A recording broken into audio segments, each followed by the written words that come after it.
Don't worry, they're totally fine. Madeline's text came through at 1:14 a.m. sound asleep. Checked on them an hour ago. I was at a medical conference in Denver, 3 states away from my children, when my phone buzzed with a notification, not from Madeline's text, but from my smart doorbell camera. My name is Sarah Mitchell, and I'm a pediatric surgeon and single mother to 2 amazing kids, Emma, 8, and Lucas, 6. That night, my world nearly shattered because I trusted my sister-in-law to watch them while I attended a mandatory conference. The doorbell footage showed my children in their pajamas wandering around our front yard in the dark. Emma was holding Lucas's hand, both of them looking confused and scared. My heart stopped. I immediately called Madeline. Music thumped in the background when she answered. "Hey, the kids are fine, totally knocked out," she yelled over the noise. "Really? Then why is my doorbell camera showing them outside right now?" My voice was ice cold. Silence. Then, oh my God. "Where are you, Madeline?" I'm at Eclipse, but I swear, I checked on them before I left. They were sleeping. Eclipse, the new nightclub downtown. My children's aunt, whom I trusted to stay with them overnight, had left them alone to go clubbing. Get back to my house. Now. I hung up and called Mrs. Peterson, my elderly neighbor. She answered on the second ring, bless her heart. "Sarah, is everything all right?" "Mrs. Peterson, I'm so sorry to wake you, but I need your help. My children are outside alone. Could you please get them and take them to your house until I can get someone there?" "Oh, my word. Of course, dear. I see them right now. Poor things." I watched through the doorbell camera as Mrs. Peterson hurried across her lawn in her robe. Emma saw her and waved, relief visible even in the grainy night footage. "Emma." "Lucas, what are you doing outside, sweeties?" Mrs. Peterson's voice came through clearly on the camera. "We woke up and Aunt Maddie was gone," Emma explained, clutching Lucas's hand tighter. "We got scared because all the lights were off and we couldn't find her. We thought maybe she was out here." My 6-year-old son was crying quietly. I felt sick to my stomach. While Mrs. Peterson shepherded my children to her house, I called the police. Then I called Jack, my ex-husband's brother and Madeline's husband. "Do you know where your wife is?" I asked when he answered groggily. "She said she was staying at your place tonight, watching the kids while you're at your conference." "Why?" "She left them alone to go to Eclipse. The police are on their way to my house now." Silence followed by a string of curses. "I'm on my way." I booked the first flight home I could find, but it wouldn't leave for 5 hours. I felt helpless, watching through Mrs. Peterson's security cameras as police cars arrived at my house, lights flashing. Madeline showed up 20 minutes later in an Uber, stumbling slightly in her high heels. She was wearing a tight red dress that barely covered anything, not exactly appropriate attire for watching young children. The police were waiting for her. Through the camera feed, I could hear her trying to explain. "I just went out for a little bit. They were sleeping. I didn't think they'd wake up." One of the officers was taking notes while another spoke into his radio. Jack arrived moments later, his face a mask of fury as he watched his wife being questioned by the police. Mrs. Peterson sent me periodic updates about the children. They were scared but safe, cuddled up on her couch with hot chocolate and her old golden retriever, Max. "Emma's more worried about you being upset than anything else," Mrs. Peterson texted. "She keeps saying she hopes Aunt Maddie isn't in too much trouble." That was my Emma, always thinking of others, even when she was the one who'd been wronged. My heart ached for both my children and for the trust that had been broken. I opened my messages from Madeline, scrolling through her earlier texts from the evening, 7:45 p.m. "Kids are fed. Emma helped make mac and cheese. 9:00 p.m. Both tucked in after story time. Emma wanted 3 books, but I kept it to 1 law. 11:30 p.m. Everything's great here. They're sleeping like angels. 1:14 a.m. Don't worry, they're totally fine. Each message was a lie, carefully crafted to hide what she was really doing. The police would later find her apartment key in my house. She'd planned this all along, waiting until the children were asleep to go out. The responding officers took statements from everyone. My neighbors who had security footage of the time frame, Mrs. Peterson, Jack, and of course, Madeline. Because no harm had come to the children and they hadn't been left alone for an extended period, they said it would be up to me whether to press charges. As I sat in the quiet airport terminal waiting for my flight, I thought about all the times Madeline had watched my children before. How many other nights had she done this? How many times had my children been left alone while their aunt went out partying? The thought made me sick. I trusted her not just as their aunt, but as family. She betrayed that trust in the most fundamental way possible. My phone buzzed with a text from Jack. "I'm staying at Mrs. Peterson's with the kids until you get home. We need to talk about what happens next." What happens next? Such a simple phrase for such a complicated situation. This wasn't just about one night of negligence. This was about family, trust, and the safety of my children. As I boarded my flight home, I knew one thing for certain. Madeline would never be left alone with my children again. But the ripple effects of her actions would impact our entire family in ways none of us could have anticipated. By the time I arrived home at 7 a.m., the situation had evolved from a family crisis into something much more complicated. Madeline had been posting on social media all night, trying to control the narrative before I could even get home. Some people are so dramatic. She'd written at 3 a.m. kids were perfectly safe, sleeping soundly, but sure called the cops because they woke up and got scared. #overprotective Mick. Her friends had chimed in with supportive comments. "You're such a great aunt. And some people just don't know how to have fun anymore." Each notification made my blood boil.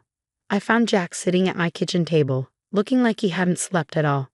Mrs. Peterson had brought the children back home an hour earlier, and they were finally sleeping in their own beds.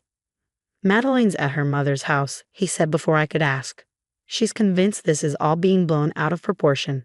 Said she checked the children were asleep before leaving, that she was only gone for 2 hours, that she deserves a life too." I set my bag down carefully, controlling my anger. She deserves a life? What about my children's right to feel safe in their own home? Jack ran his hands through his hair. "I know. Trust me, I know. But her mother's taking her side, saying you're using this to drive a wedge between us. That you've always been jealous of Madeline's youth and freedom." I almost laughed at the absurdity. Freedom to abandon children in her care? To go clubbing while they wake up alone and scared. "The police want to know with your pressing charges," Jack said quietly. "They said it would be child endangerment, a misdemeanor, but with her social media posts trying to minimize it." Before I could respond, my phone buzzed with a text from my ex-husband, David. "Just saw Madeline's posts. What the hell happened? Are the kids okay?" Perfect. Now the whole family would be involved. I spent the next hour giving statements to Child Protective Services, who had been notified by the police. They took detailed notes about the incident, including screenshots of Madeline's social media posts and the doorbell camera footage. "Mrs. Mitchell," the CPS worker said gently, "given your profession as a pediatric surgeon, you understand why we take these situations seriously. Your sister-in-law's apparent lack of remorse and attempts to downplay the incident are concerning." I nodded, thinking of all the cases of neglect I'd seen in my work. I never thought my own children would be victims of it. Around noon, Madeline's mother, Patricia, showed up unannounced. She burst into my house like she owned it, her face red with indignation. "How dare you do this to my daughter?" she shouted. "She made one mistake, and you're trying to ruin her life. Those children were perfectly safe." I stood my ground. "They were wandering outside at 1 a.m. while your daughter was at a nightclub. They could have been kidnapped, hit by a car, anything could have happened." "Oh please," Patricia scoffed. "When we were young, children had more freedom. This helicopter parenting is what's wrong with your generation." "This isn't about parenting styles," I said firmly. "This is about a responsible adult abandoning her duty of care." Duty of care. Patricia laughed bitterly. "Listen to you, so clinical and cold. No wonder David left." That was a low blow, but I refused to take the bait. "I think you should leave now. Not until you agree to drop this ridiculous idea of pressing charges. Madeline's sorry, isn't that enough?" I thought about my children's faces in the doorbell camera footage, scared and confused in the dark. No, it's not enough. And if Madeline was truly sorry, she wouldn't be on social media trying to justify what she did. Patricia left in a huff, but the drama was far from over. Within hours, the family had split into 2 camps. Those who thought I was overreacting and those who supported my decision to take legal action. Jack was caught in the middle, torn between loyalty to his wife and his duty as an uncle. "I love Madeline," he told me that evening, "but what she did, I can't defend it. And these social media posts, trying to make you look like the bad guy. I don't even recognize her anymore. Emma and Lucas were quiet that day, processing what had happened in their own ways. Emma kept checking to make sure the doors were locked, while Lucas wouldn't let me out of his sight. "Mommy," Emma asked as I tucked them in that night, "is Aunt Maddie going to jail?" My heart broke at the worry in her voice. "No, sweetheart. But she made a very bad choice, and there have to be consequences. Like when I broke your favorite mug and couldn't watch TV for a week." "Something like that," I said, smoothing her hair. "The important thing is that you and Lucas are safe." As I closed their bedroom door, my phone lit up with a text from Madeline. "Can we talk? I know I messed up, but don't let one mistake ruin everything." One mistake that could have cost me everything, I thought. But this conversation would have to wait until tomorrow. Right now, my children needed me, and they would always come first. The next day would bring more family drama, more accusations, and a revelation about Madeline that would change everything. But for now, my children were safe in their beds, and that was all that mattered. The revelation about Madeline came from an unexpected source. Mrs. Peterson called me the next morning, her voice trembling with concern. "Sarah, dear, I think you should know something. This wasn't the first time." My heart stopped. "What do you mean?" "About a month ago, when you were working the night shift, I saw Madeline leaving your house around midnight. I assumed she'd arranged for someone else to watch the children, but now—" I felt sick. Checking my smart doorbell's history confirmed my worst fears. Over the past 3 months, there were at least 5 instances where Madeline had left the house late at night while watching my children. When I confronted Jack with this information, he broke down. "I found bar receipts in her purse," he admitted.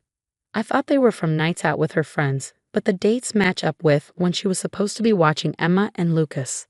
I called the police investigator handling the case. This wasn't just one incident of poor judgment, it was a pattern of endangerment. Madeline's response was to double down. She posted a lengthy Facebook rant about how I was destroying her marriage and using my position as a doctor to make her look bad. Then came the text that pushed me over the edge. "Maybe if you spent less time working and more time being a real mother, you wouldn't need me to watch your kids." I forwarded everything to my lawyer. The family divide grew deeper. Patricia led a campaign of harassment, telling anyone who would listen that I was an ungrateful, vindictive woman who was jealous of her daughter's youth and freedom. Some relatives stopped speaking to me entirely, but others stepped forward with their own stories. "She left my son alone at the park last summer," my cousin Amanda revealed. "Said she had to take an important call. But I saw her Instagram story. She was meeting friends for drinks." Even David, my ex-husband, stood firmly on my side. "Press charges," he insisted. "The kids could have been hurt. This isn't about family loyalty anymore. It's about their safety." The final straw came when Emma's therapist called me. During their session, Emma had revealed something chilling. The night Aunt Maddie left, it wasn't the first time we woke up alone. She had told the therapist. Sometimes we'd wake up and she wouldn't be there, but she made us promise not to tell. She said you'd have to work more if we did, and then we'd never see you. That emotional manipulation of my children was unforgivable. I filed charges the next day. Madeline was arrested for multiple counts of child endangerment. The evidence was overwhelming. Doorbell camera footage, bar receipts, witness statements, and her own incriminating social media posts. Jack filed for divorce shortly after. "I loved her," he told me, "but I can't be with someone who would endanger children and then try to justify it." Emma and Lucas could have been hurt, or worse. Patricia showed up at my house one last time, but this visit was different. Her righteous anger had been replaced by desperate pleading. "Please drop the charges," she begged. "Madeline's life will be ruined. She'll never be able to work with children again." "That's exactly the point," I replied calmly. "She shouldn't work with children. She's proven she can't be trusted with their safety." Madeline took a plea deal, probation, mandatory counseling, and a restriction from working with or caring for minors. She moved back in with Patricia, her social media suddenly quiet. The family rift would never fully heal, but I was at peace with that. My children's safety was worth more than keeping up appearances. 6 months later, Emma and Lucas were thriving. Therapy had helped them process their fear of abandonment, and our bond was stronger than ever. One evening, as I tucked them into bed, Lucas asked, "Mom, Are you mad that we didn't tell you about Aunt Maddie leaving before? No, sweetheart, I assured him. None of this was your fault. You were very brave to tell the truth when you did. Emma hugged me tight. We like Mrs. Peterson watching us now. She never leaves, and she makes the best cookies. I smiled, grateful for my elderly neighbor who had become such a reliable part of our lives. Later that night, I received an unexpected email from Jack. He was moving to Seattle for a fresh start, but he wanted me to know something. You did the right thing, Sarah. I was too close to see it at first, but Madeleine's actions could have had tragic consequences. Emma and Lucas are lucky to have a mother who puts their safety first, no matter the personal cost. Looking at my sleeping children, I knew every burned bridge had been worth it. Sometimes being a good parent means making hard choices, standing firm when it would be easier to give in. Madeleine's betrayal had cost me family relationships, but it had given me something more valuable. The knowledge that I would always protect my children, no matter what anyone else thought. And that was worth everything.